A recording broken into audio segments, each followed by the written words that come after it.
day to day? Tim Compton, I'm the Adult Programs Manager at the Indianapolis Arts Center, and day to day, my role primarily focuses on managing the 6 studio chairs that manage all of our different studios across 13 different media.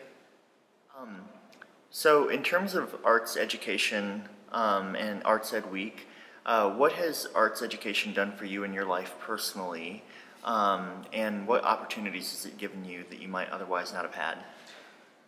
I would say that probably the biggest impact that arts education has had on me personally is that I met my wife while we were studying art education at Ball State University, and so we were in the same classes together. It was a pretty small group, and that was where we first met.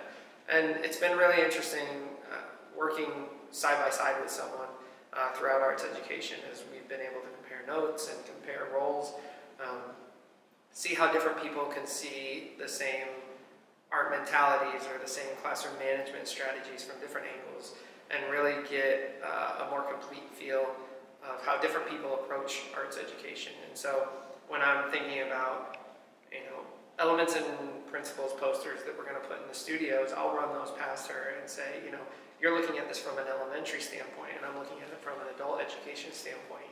And how do those two things compare? And what's always so intriguing to me is how similar they are, how similar it is that no matter the age, no matter the background, people can still hone in on a lot of the basic principles of art and learn quite a bit and become better because of it.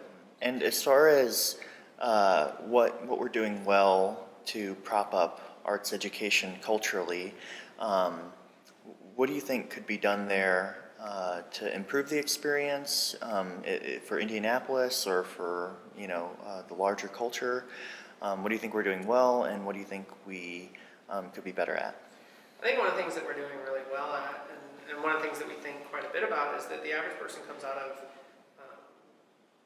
primary school with sort of a middle school art education knowledge. And so a really important part is meeting people where they're at, regardless as to whether they're 18-year-old, 30-year-old, or 90-year-old. And so one of the things that we work really hard at here is engaging the community by meeting them where they are in their arts education, and then building them up from there.